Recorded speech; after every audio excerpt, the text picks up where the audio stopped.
Theosophy and the New Psychology by Besant. Forward. These lectures are published precisely as they were delivered, at the request of many who heard them. They constitute merely a popular treatment of a vast subject, yet they may prove beneficial to some who are repelled by more technical expositions. Their purpose was to induce the audience to employ theosophical teachings as a guide, or at least as working hypotheses, in their study of psychology. Indeed, every student of Theosophy is aware of how invaluable Theosophy proves in introducing a semblance of order into the chaotic array of facts presented by modern psychologists. Theosophy in modern psychology is truly as a lamp in a dark place, as all who are willing to employ it shall discover. Besant, London, 1904. Chapter 1. The Larger Consciousness. Psychology has advanced significantly during the past 40 years. Approximately 4 decades ago, it was accepted on almost all sides of the scientific world that, in order to pursue psychological studies safely, one must base psychology upon physiology. There is indeed a truth in this premise, which I have no desire to overlook, namely, that one cannot analyze consciousness with accuracy and completeness without possessing some knowledge of the nature of its instruments. Yet the sense in which that celebrated assertion was uttered was false, if it implied that psychology arose from physiology, that mind emerged from matter, that consciousness was merely the product of the mechanical arrangement of matter, and that consequently, in tracing the operations of the mind, one must commence with a comprehensive understanding of the brain and the nervous system. We have progressed far since that epoch. What I have termed the new psychology is a discipline that remains receptive to all novel facts and truths, refuses to confine itself to beaten paths, and is willing to examine even the most abnormal phenomena, provided they are demonstrated to the intellect. It recognizes that in psychology, as in other fields, the very fact which appears most anomalous, and which seems most directly to contradict established knowledge, is precisely the one most likely to possess value and to serve as a guidepost along hitherto undiscovered paths. This principle is, of course, acknowledged in most scientific inquiries. Yet, for some reason, investigators appear to have recoiled from applying it to the science of the mind, where, of all areas, abnormal phenomena are likely to be of the greatest significance. Nevertheless, the new psychology proceeds with open eyes. It rejects neither methods because of their novelty nor facts because they are unfamiliar. Admittedly, there exists a slight inclination to rename these facts, a tendency that occasionally manifests rather prominently within the domain of the new psychology, as will be demonstrated by an instance to which I shall presently refer, wherein an ancient and well-established phenomenon has recently been admitted into scientific circles under a new nomenclature. For the present, however, allow me to delineate my reasons for associating Theosophy with the new psychology. Theosophy, possessing a theory of life and consciousness derived from an exceedingly broad and ancient investigation of nature, is capable of offering to the new psychology a theoretical framework of which the latter stands in rather urgent need. I employ the term theory because, so far as the scientific community is currently concerned, it can be received only as a hypothesis. If there is presented to that community a theory in which all acknowledged facts find their proper place, if it offers a rational explanation for phenomena otherwise inexplicable, and if it provides a logical solution to problems that would otherwise remain unresolved, then it may surely be accepted as a valid framework for interpreting the facts, to be retained until a superior explanation and solution are advanced.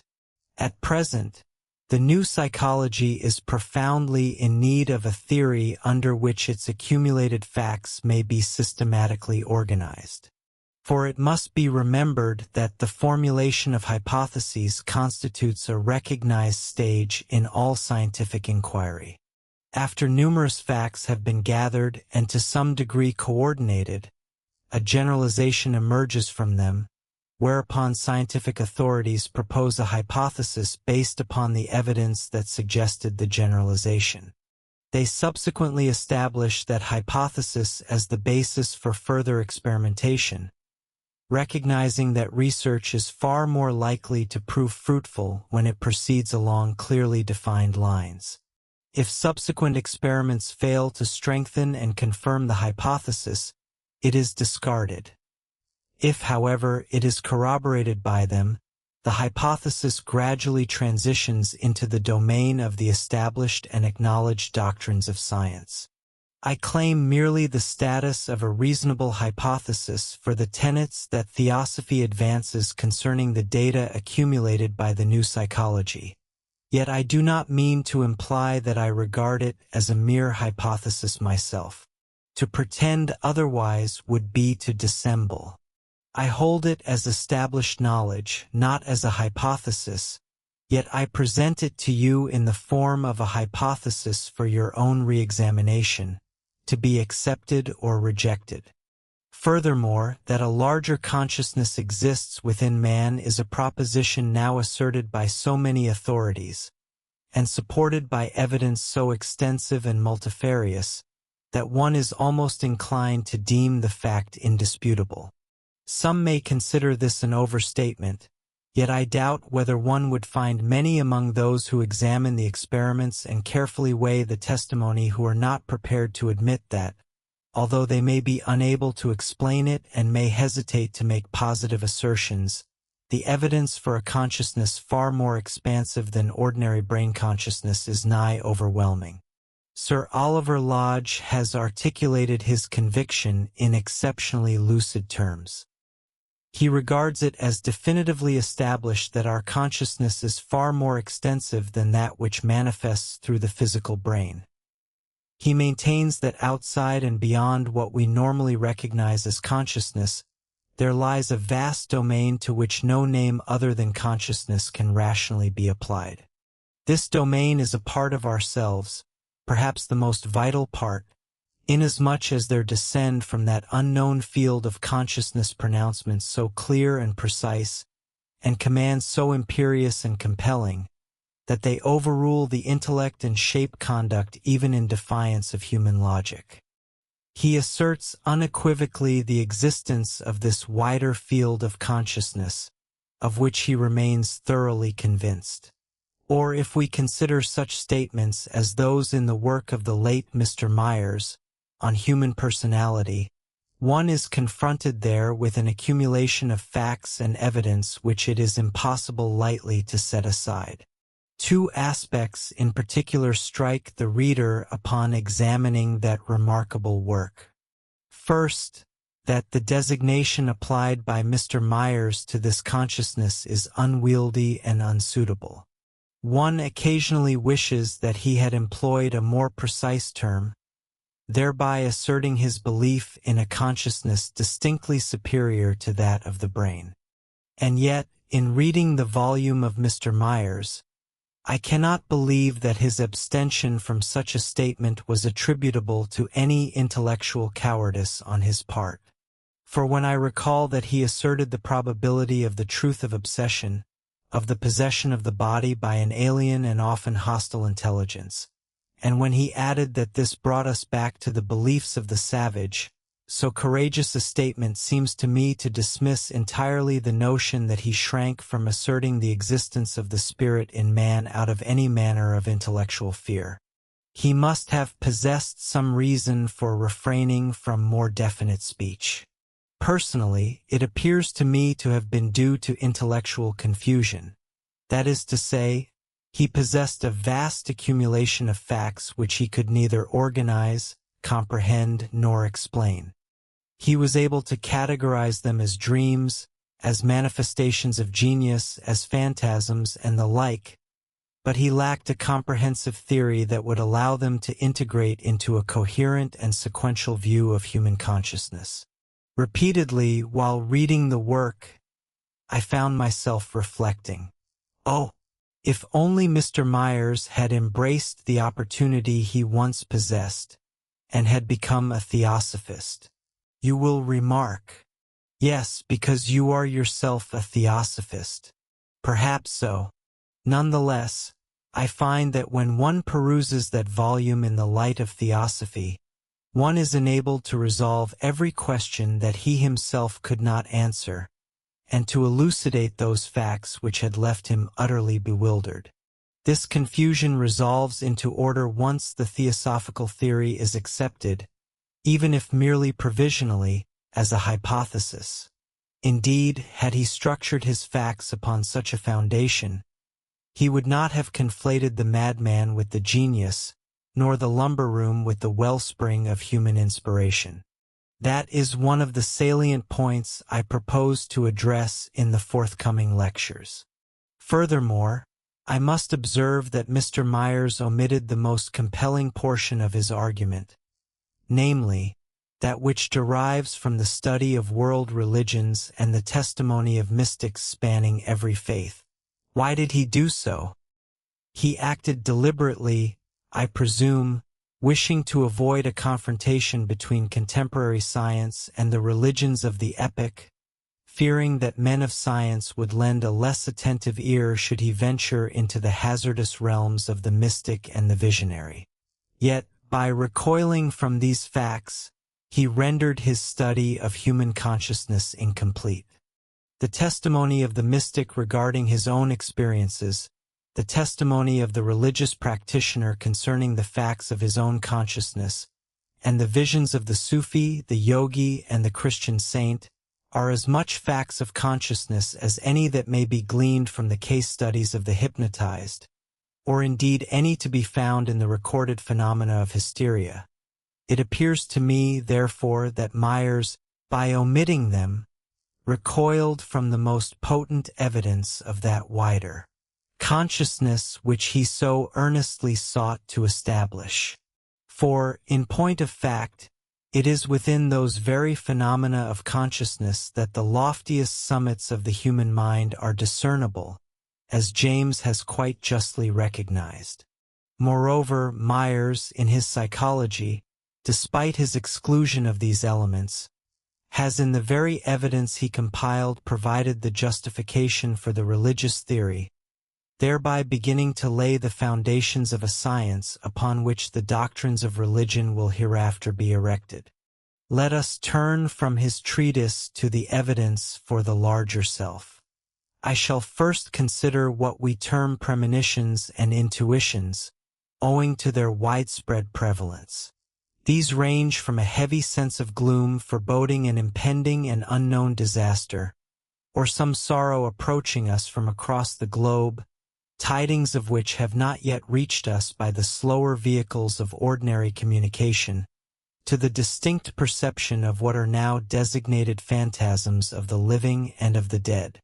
Now, whence do these premonitions and intuitions, these intimations of a wider consciousness than that to which the physical brain normally responds, originate? How do they reach us? In what manner do they impress themselves upon us?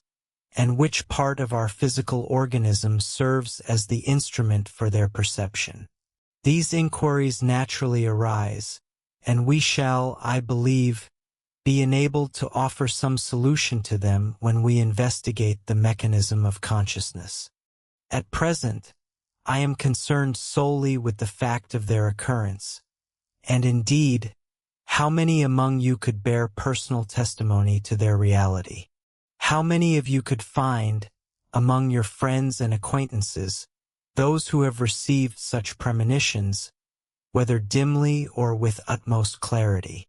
An ever-accumulating body of testimony is brought forward as these phenomena are regarded with diminishing ridicule by educated and cultured minds. We possess, then, in the very vanguard of our witnesses, these presentiments, these intuitions of the remote. Next, we arrive at the vast body of evidence roughly categorized under the term trance, that is to say, an artificially induced and generally profound slumber. These phenomena are so familiar to the majority of you that I need only recall to your minds their transcendent importance in establishing a consciousness far wider than that which manifests through the senses, the intellect, and the emotions. The exaltation of the senses is one of the most salient characteristics of the hypnotic trance, a fact which leads me to a particular case. I mention it because, having transpired only recently, it is presumably less familiar than those documented in treatises on hypnotic research. For a considerable period, people have spoken of clairvoyance, and it is widely recognized that this is a hazardous term to employ in the presence of a man of science. It immediately conjures associations of every variety of charlatanism. Only if one can introduce the concept under the aegis of X-rays might one venture a little further. Recently, however, a new designation has emerged from the lips of a scientist possessing the authority to christen it. He has discovered that certain of his neuropathic patients are endowed with autointrospection in the physical sense, a literal inspection of their own internal anatomy. Some of these individuals have been able to peer with great precision into their own bodies. Indeed, in one remarkable instance of an ailment highly prevalent at present, the patient not only described the malady but stated precisely how it was caused, detailing a small fragment of bone that had entered a passage where no bone ought to reside. Subsequently, the bone was extracted with the most reputable scientific forceps, and none could dispute the material nature of the proof. Yet, as it would not do to term it clairvoyance, it is now designated internal autoscopy. It matters not in the least that during the first 3 decades of the 19th century these phenomena were observed repeatedly, and that certain physicians were even expelled from the medical profession for asserting their reality. They were stigmatized as either dupes or charlatans. Yet today, these same phenomena may be safely observed under the protective aegis of autoscopy. The foregoing is an instance of the exaltation of the senses. I employ the term exaltation advisedly, signifying that the senses are stimulated to a far greater acuity of perception. The exaltation of the intellect and the exaltation of the emotions are further stages along the same path, both bearing witness to a larger consciousness. Exaltation of the intellect is among the most frequent occurrences within the hypnotic trance. Indeed, in conversation recently with a celebrated Parisian hypnotist, Colonel de Roches, he informed me that he had succeeded in regressing the memory of certain of his subjects back into infancy in the most literal sense of the term, indeed, to the very moment of birth. He was in quest of specific facts, seeking the recollection of previous incarnations, and he is working progressively backward through the present life, across the portal of birth, through the intermediate state, across the portal of death on the other side, back to a prior state of existence in this world. He has discovered a far greater expansion of mnemonic power than had hitherto been observed, though this phenomenon is already so firmly established that it is scarcely necessary to dwell upon it here, save to note that it has been extended further back than ever before. Memory retains everything that has reached us through the senses or the brain. The exaltation of the intellect, carried to a still higher degree, constitutes genius. If we extend this exaltation further, rendering it self-induced rather than stimulated from without, and make it a simple elevation of consciousness without its forfeiture, rather than the heightened but oblivious state of trance, we discover the genesis of genius, which remains one of the most striking testimonies to the existence of a larger consciousness. Finally, there is the exaltation of the emotions, which manifests occasionally in sudden acts of heroic courage and marvelous self-sacrifice, prompted by a source unknown to the individual himself, who nevertheless comports himself with the valor of a hero, though in his normal state he is but an ordinary man. Such instances may be found dispersed throughout the world today. One may discern within oneself, through diligent observation of one's own consciousness, that there exist moments when cognitive capacity far exceeds its ordinary baseline, when the intellect is swifter, more vigilant, and more penetrating than during habitual states. Though one may not scale the heights of genius, in this mere elevation of ordinary consciousness there lies testimony to a grander element within oneself than that which typically functions through the physical brain. A similar truth applies to the exaltation of the emotions previously mentioned. In its nascent stages, this phenomenon is relatively common. In its loftier expressions, it culminates in the ecstasy of the mystic and the saint. Thus, just as the supreme elevation of intellect is manifested in the genius, so too is the ultimate refinement of emotion realized in the mystic of any faith when he enters the state known as ecstasy, transcending his customary existence to undergo experiences far more real to him than those mediated by the senses, experiences that exert an authoritative, irresistible influence, irrevocably shaping his life. Of a kindred nature, albeit at a significantly lower stage of evolutionary development, is that singular and frequently derided psychological phenomenon known among religious adherents as conversion, a highly intriguing and significant transformation of consciousness. Admittedly, this experience is often accompanied by considerable exaggeration, and is occasionally but a transient phase, after which the individual relapses from this state of exaltation into the sordidness of his former ignoble existence. Nevertheless, such a subsequent decline does not negate the reality of the temporary elevation. Furthermore, when one observes in the historical records of conversion that only a minority relapse, whilst the majority find their entire lives permanently transformed by this sublime experience, then, unless one is hopelessly blinded by that most dogmatic of prejudices, the bias of the narrow-minded materialist, one must recognize herein additional evidence of a grander consciousness.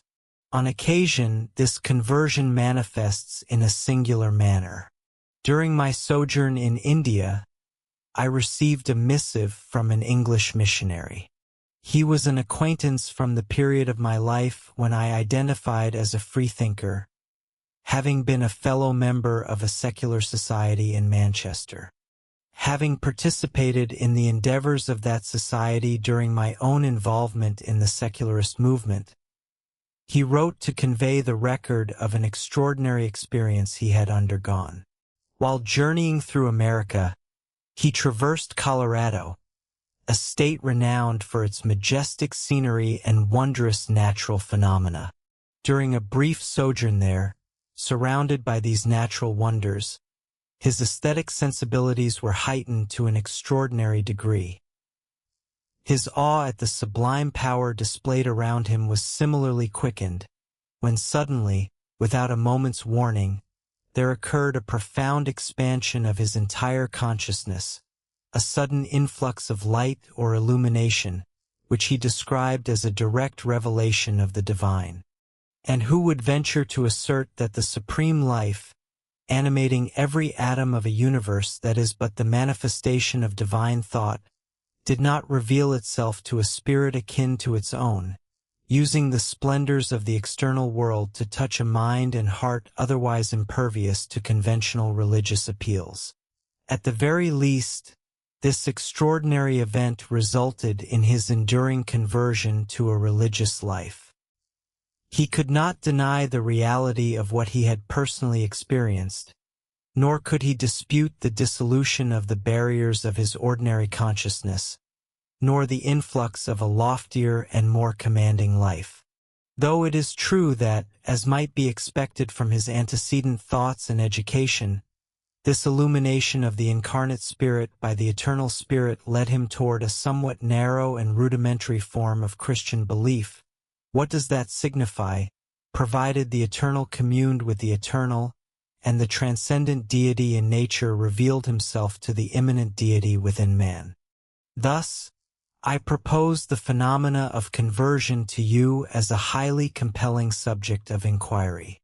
I particularly welcome the emphasis placed upon them by Professor James in his seminal work, The Varieties of Religious Experience, which accords them their rightful station within the new psychology as empirical facts of human consciousness.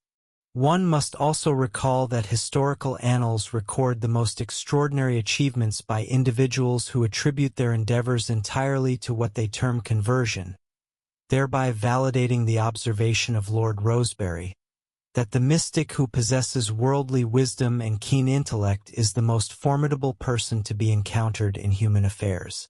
This is indisputably true, for when the higher consciousness operates upon a capable intellect, a steadfast heart, and a resilient nervous system, there arises a synthesis that nothing on earth can vanquish, a force that nothing on earth can destabilize.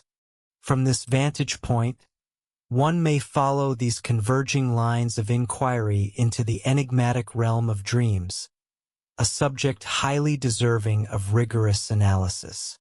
Indeed, dreams merit systematic classification and analysis, tracing them to the specific regions of human consciousness from which they emerge.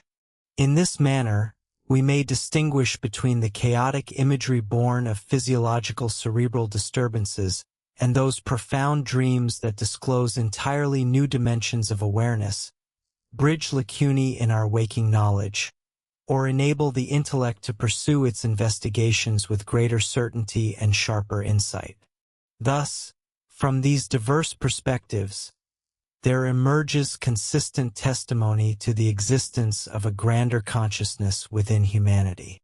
What, then, is this consciousness? I have deliberately designated it simply as a larger consciousness, wishing to avoid committing either the audience or myself to a preliminary theory. These diverse avenues of empirical study compel us to admit that the human entity comprises far more than that which functions solely through the physical brain. What constitutes this greater part? Two principal perspectives have been advanced. One might be categorized, for the sake of classification, as the scientific and the other as the religious. I do not wish to present these two domains as being in opposition, for though the history of the Western world has often been characterized by conflict between religion and science, contemporary scientific thought is once again becoming the handmaid and ally of spiritual truth. This cooperation, I believe, will endure until the whole of human consciousness is illuminated both by the light of empirical observation and the light of the Spirit. The former view conceptualizes the unfolding consciousness of man as gradually evolving through the developmental history of both humanity and the lower evolutionary kingdoms. According to some theorists, the progressive refinement of the organism facilitates an enhanced manifestation and growth of consciousness. According to an expanding school of scientific thought, it is the active exercise of consciousness itself that drives the improvement of the physical mechanism through which it is expressed.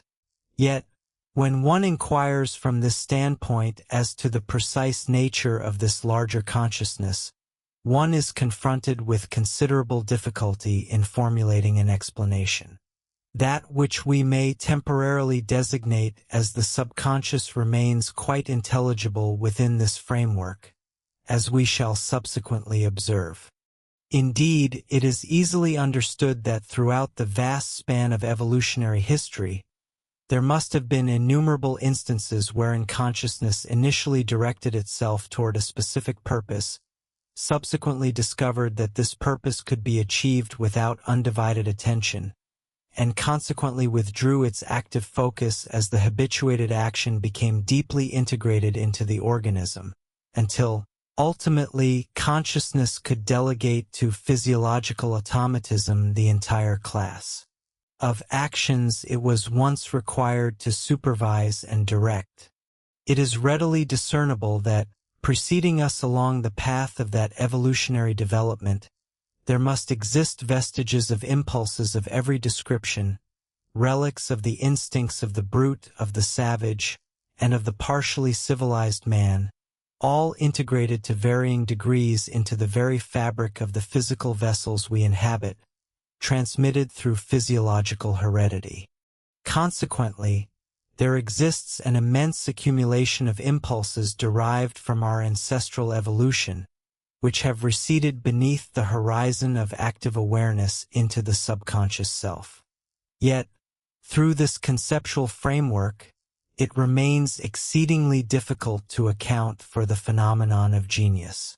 For although one may contend that the highly complex organism associated with genius exhibits greater variability than a simpler structure, and though one might argue that occasional, forward-reaching variations occur, as indeed they do throughout the natural world, and even if one concedes the existence of these so-called accidental variations, genius nevertheless stands too far in advance of normal evolutionary progress to be elucidated by such means.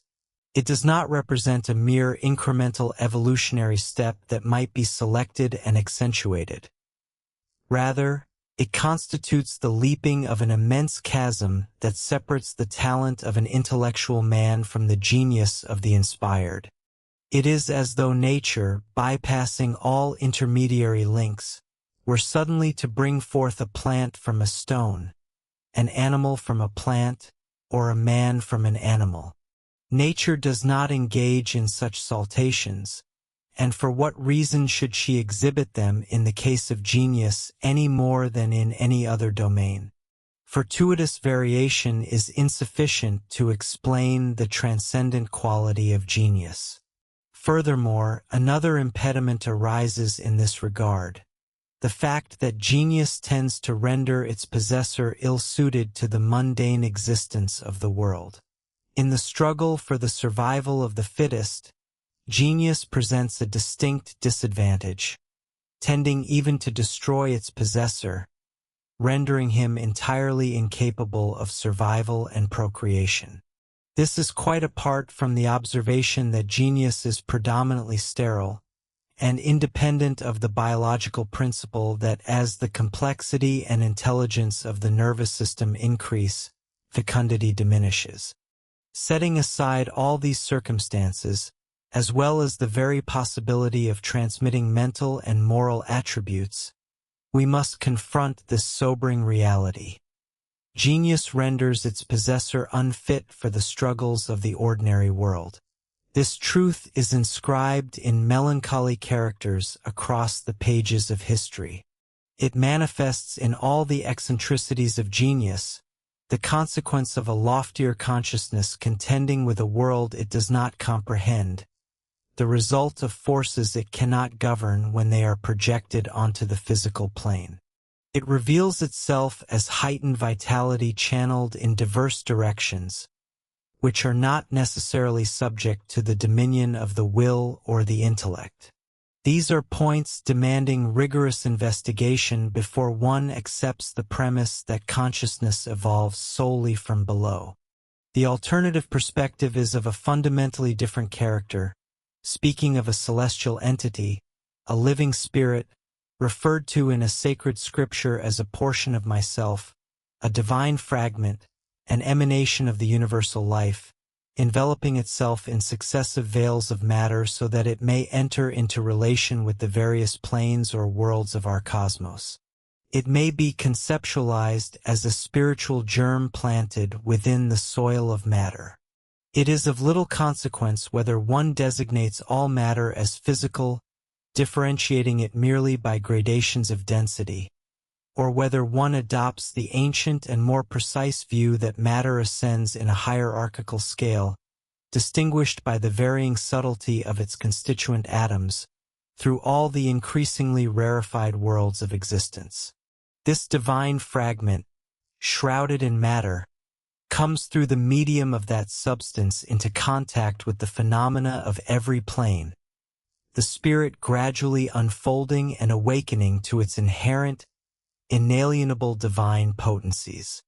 It thereby establishes contact with every region of the universe. It perceives the distinction between itself and others for the first time upon the lowest plane, the physical. Vibrations from planes loftier than the physical are transmitted through its higher vehicles to its essential self, the seat of consciousness. Gradually, these physical vibrations organize within the physical body organs capable of responding to them, each new organ disclosing a novel avenue of knowledge. As the vibrations of the physical plane act upon the outermost envelope, consciousness responds from within with tremors of sympathetic life, fashioning the substance of its own vehicle into increasingly refined organs designed to receive those external vibrations. As evolution progresses, increasingly subtle vibrations affect a progressively awakening and ever more responsive spirit. Moreover, this responsiveness does not terminate at the boundary of the physical body.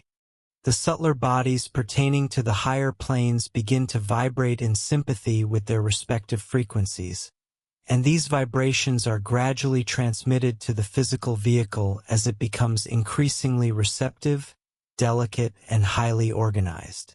As these vibrations are more distinctly recognized by consciousness within the higher realms, it transmits them with greater definition to its physical vehicle.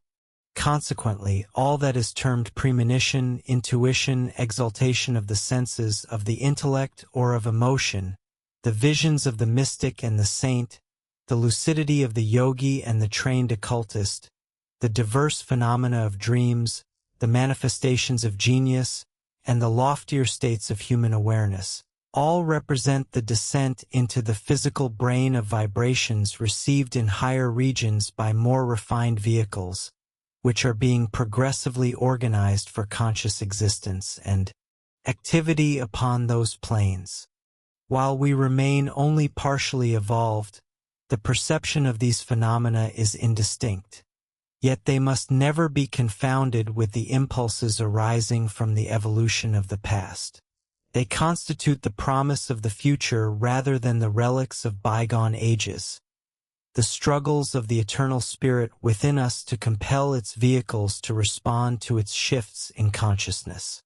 Genius is merely the momentary seizure of the brain by that grander consciousness, compelling it toward an insight, a tenacity of grasp, and a breadth of perspective that produce its magnificent achievements.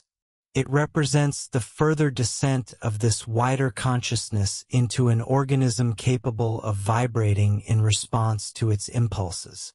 Thus, we may now abandon the term larger consciousness in favor of a more accurate designation. This wider consciousness is our true self. This larger consciousness is the real man, who is distinct from the physical vestures he dons. And all those phenomena we observe around us, which we recognize as intimations of a greater consciousness, are the whisperings, scarcely articulate as yet fraught with the full promise of the future, which reach us from the land of our origin, from the realm to which we truly belong. They are the voice of the higher self, who is indeed the greater. They are the voice of the living spirit, unborn, undying, ancient, perpetual, and constant, the voice of the indwelling divinity speaking within the physical tabernacle of man. Chapter 2. The Mechanism of Consciousness. In the preceding discourse, we pursued certain avenues of thought that converged upon the concept that human consciousness is vastly more extensive than the awareness which expresses itself through the nervous system and the brain. There were 3 additional lines of inquiry which I omitted to mention, and which I shall address now before proceeding to our principal subject, the mechanism of consciousness. The first of these is the fixed idea, a highly suggestive subject of study. For the fixed idea is a conception that takes possession of the entire individual, compelling him along its own path regardless of his volition, completely submerging his ordinary consciousness, overpowering his reason, and subjugating his desires and logic, inexorably driving him, despite all opposition, along the course it has determined he should pursue. Fixed ideas are divided into two distinct classes. One of these is designated as madness. One continually observes individuals classified as insane who are dominated by such fixed ideas, notions entirely divorced from reason and argument, which overrule any appeal to rationality. When such an idea is found to govern both consciousness and conduct, the individual is pronounced insane. Conversely, there exists another category, the species of fixed idea that produces the martyr, the saint, and the hero.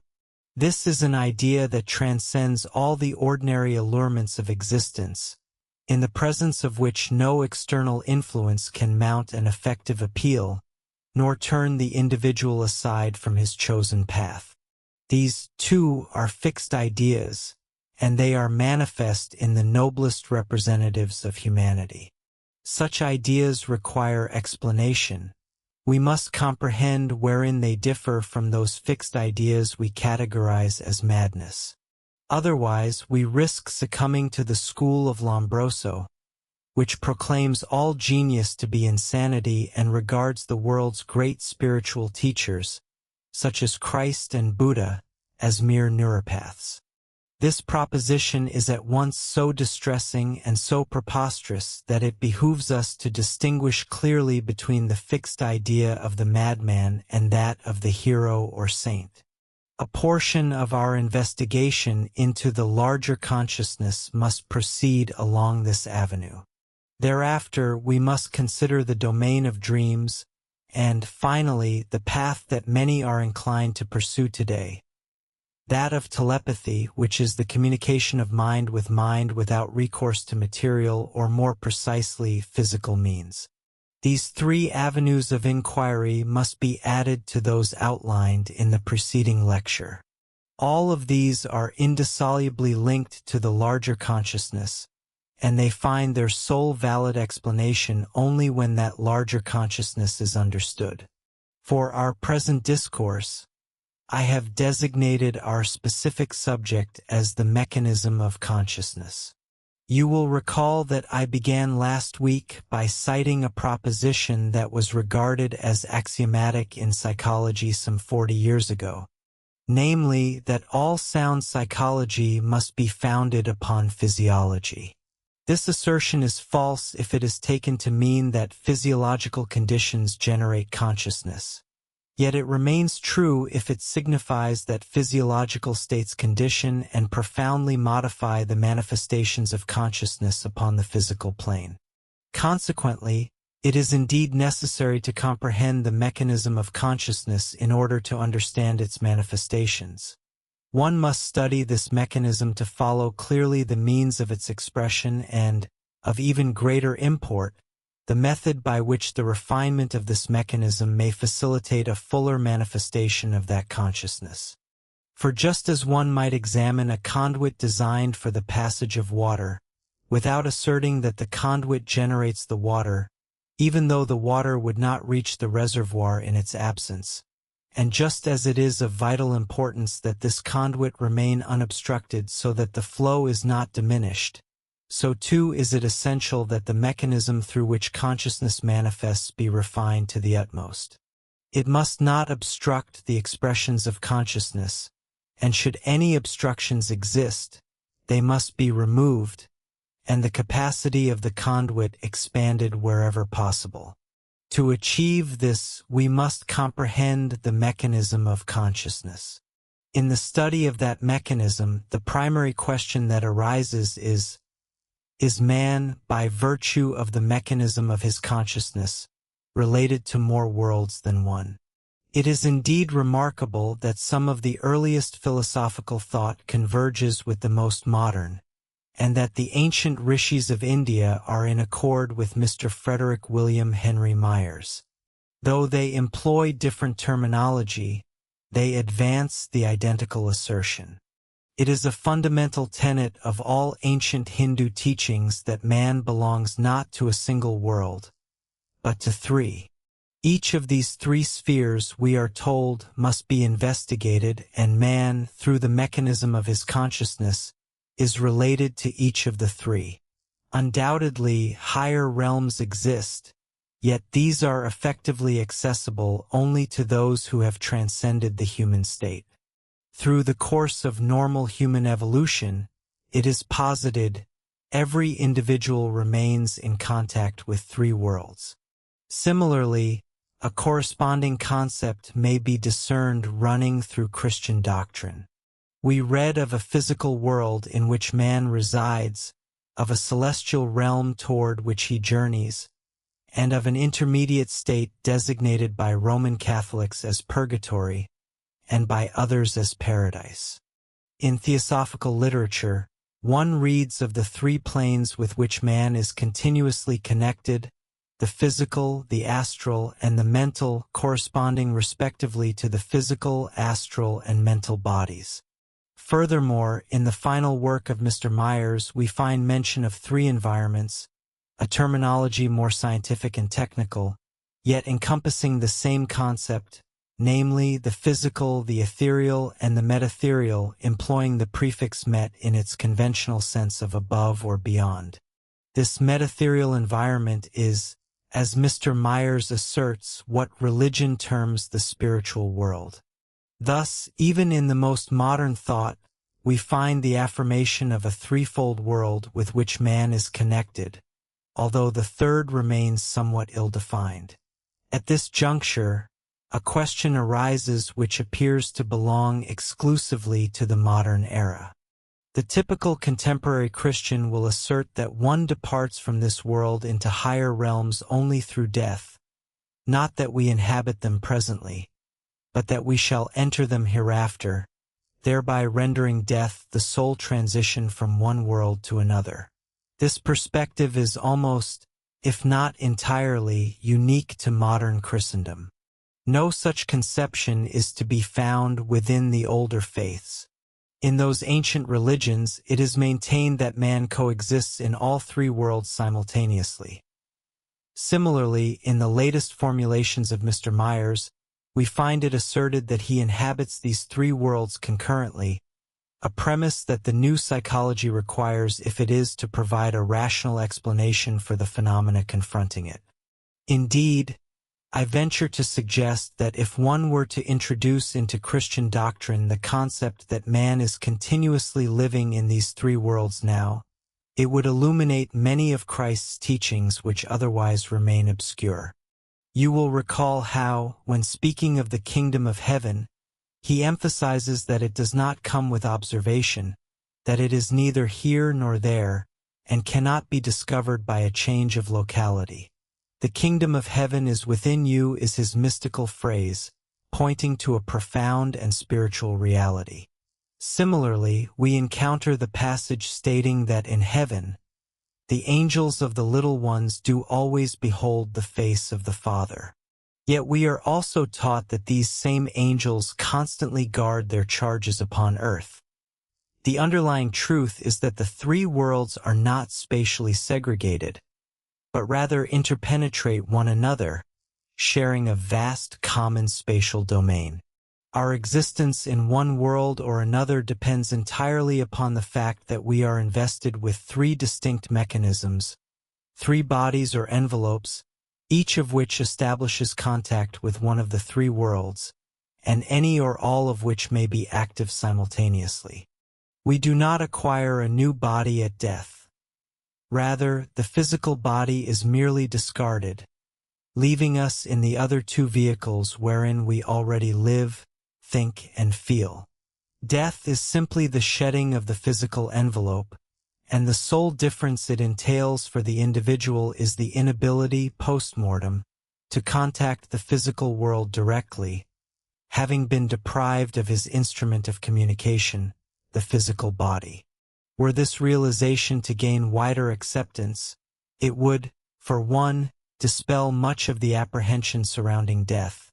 We should no longer perceive ourselves as entering a strange and unfamiliar realm, but would simply find ourselves fully conscious of a world of which we had already been dimly aware during our earthly existence. Moreover, it would impart to religious doctrine a far more profound significance and a vastly deeper sense of reality. Indeed, whenever remorse sears the human consciousness, an individual experiences the purgatorial fires, which do not defer their purifying influence until the physical vehicle is discarded. Likewise, whenever, amidst the tribulations and conflicts of the world, one attains a sense of peace, joy, and serenity, it is because the celestial breezes are breathing upon a fevered brow, whispering that heaven surrounds us, and that only the density of our material envelope exiles us from our birthplace, our true home. Such is the conception of our world from which I depart when addressing the mechanism of consciousness. I shall endeavor to delineate three media of communication, each pertaining to its respective realm, each presently active within us, and each serving to some degree as a mechanism of consciousness. Two of these remain exceedingly rudimentary at this juncture, yet they would readily become far more efficacious for consciousness were the reality of their existence acknowledged and were we accustomed to employing them, thereby enabling them to function. For it is a fundamental law of developing life that through the very exertion of life to function, the organ corresponding to that function is gradually constructed. One does not encourage a child to walk by offering a sophisticated exposition on the musculature of the lower limbs or the principles of equilibrium governing bodies in motion. On the contrary, one simply holds forth a toy and says, "Endeavor to come and retrieve it. You can achieve this if you but try." And the child endeavors. He possesses no knowledge of his musculature, yet he exerts himself to move. Gradually, life assumes control over its mechanism, and the child walks, because life demands motion and nature has provided the requisite apparatus. Such is precisely the case with the mechanism of consciousness, of which we remain largely ignorant because we fail to utilize it. Endeavor to employ it, and it will progressively yield to your volition and serve you, just as an infant's body rapidly responds to the demands of expanding life. The very exertion of life to acquire knowledge will render the mechanism of consciousness receptive to the mind. What, then, constitutes this mechanism? I shall trace it in its descent rather than its ascent, for descent is our natural course. We do not originate here and ascend. We are born in higher realms and descend, a fact of paramount importance. The earth is not our home, but merely a foreign land into which we journey periodically for specific purposes of the spirit. We reside within our native land for the greater part of our existence, and the mere circumstance of our present gathering in this foreign territory by no means renders it the most significant, nor the one in which our authentic life is rooted. Thus, I shall begin from above, tracing the individual as he descends toward rebirth. At the commencement of his downward journey to assume once more a physical body, he exists as a living spirit, unencumbered by any of the conscious mechanism with which we are primarily concerned, but enveloped in what is technically designated the causal body, the body of causes. This appellation is bestowed because within this vehicle every experience is preserved. Therein resides the memory of the spirit, and therein is garnered everything that he has progressively accumulated during his experiences upon the lower planes. Within that spiritual body abides the spiritual memory, encompassing the entirety of his almost illimitable past, a past whose sole origin lies within the eternal being of God himself. Commencing, therefore, as a spirit, man invests himself in mental matter, the substance through which he shall cognize during his existence in the lower realms. He drapes himself in the matter of the celestial or mental plane. How, then, is this matter selected?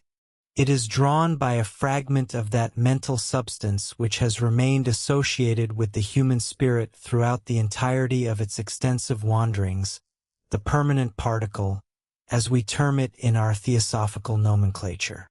Those who have studied the expositions concerning the permanent atom will recognize the immense role it plays in the evolution of the vehicles and in the mechanism of consciousness.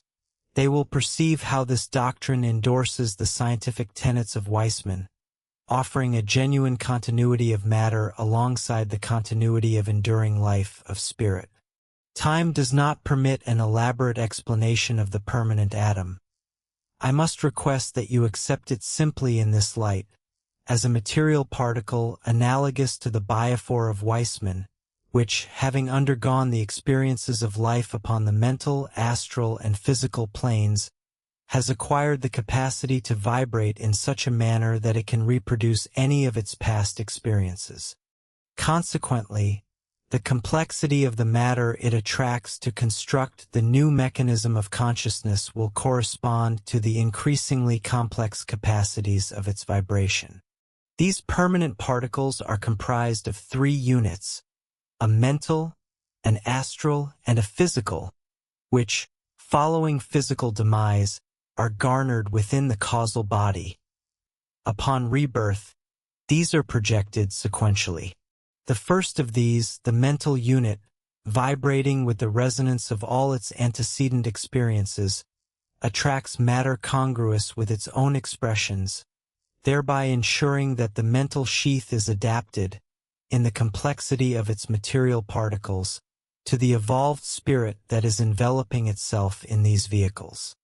The core principle is that the substance constituting the mechanism of consciousness must be congruous with the evolutionary stage of that consciousness itself, so that the envelope is suited to the agent who is to employ it.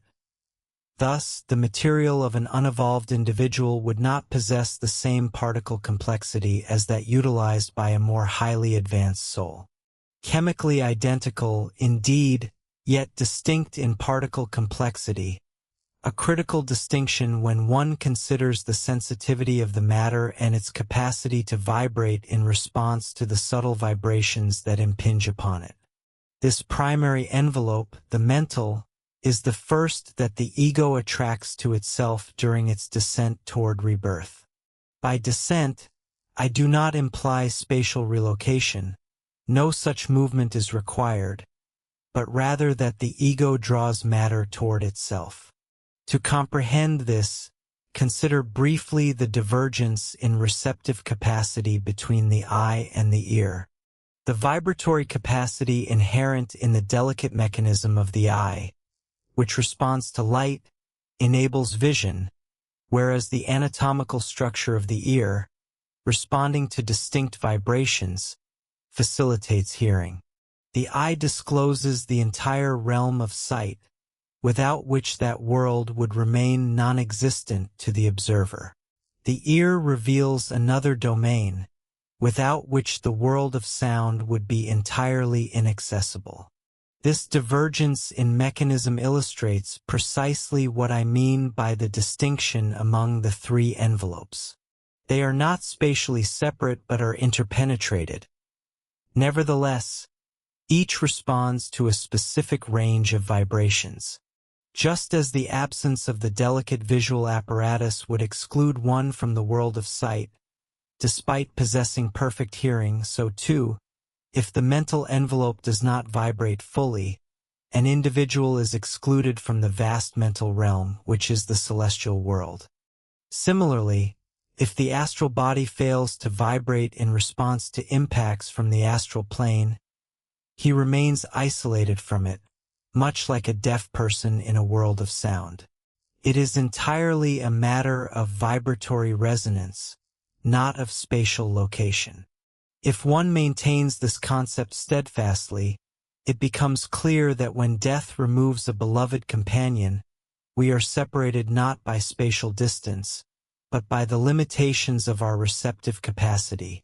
We are simply unable to vibrate within the mechanism of our present consciousness, in harmony with the matter of the realms wherein the departed now dwell.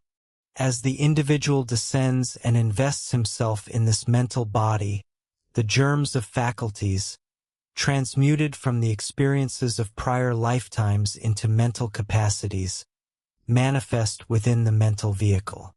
These are not fully developed faculties, as some suppose, but rather latent seeds poised for development and ready to burgeon, so that under the stimulus of thought vibrations, these faculties will rapidly unfold.